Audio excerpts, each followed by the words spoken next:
A few years ago, I can remember being at San Diego Comic-Con and really wanting to attend the 50th anniversary of the show. This year was the 50th anniversary, and I did get to attend. And on top of that, I got to be there as an Eisner nominee, nominated for my work involved in a book called Heracles, by Edward Coor, which was nominated for Best U.S. Edition of International Material. I worked as the translator on the book. Back when I thought about wanting to be at Comic-Con, I was still trying to figure out my way into the industry.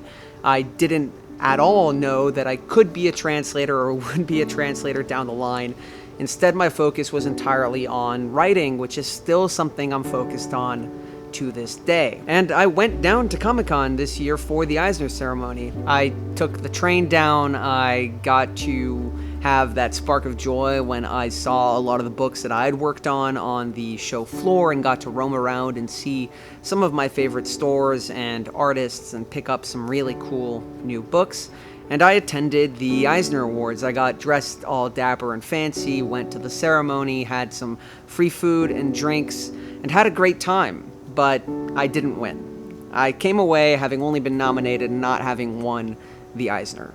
And honestly, I'm not as disappointed as I thought I'd be. In a lot of ways, my whole experience at Comic-Con this year was pretty strange. I was as far away from my goals as I'd ever been, and at the same time, as close to them as I'd ever gotten. And that kind of left me reeling. It put me in a really weird emotional space where I've been working really hard towards this goal of telling stories professionally, being a comic book creator since 2013. That's more than 6 years now, which is quite a long time. At least it feels like that to me. I'd be lying if I didn't say that it wasn't frustrating to just not be there yet, to not be where I want to be. But as I was thinking about my time at San Diego Comic-Con this weekend, my experiences there, the fact that I got to be an Eisner nominee, that work that I did allowed a book from a different country to be recognized and to be read and received by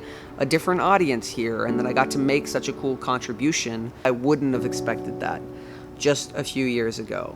And I don't know what else might happen down the line that I'm not expecting today looking forward. What I do know, however, is that I'm excited by the idea of the unexpected. I have all these plans and all these projects I want to work on, and I'm not sure how they'll come about or if they'll come about. But wherever this journey does take me, I know I'm walking the path I chose to walk. And even though I might not know where I'm going, that doesn't mean I won't go somewhere interesting. I know it's kind of cliche to say that it's the journey and not the destination, but isn't it exciting to know that the journey is still ahead?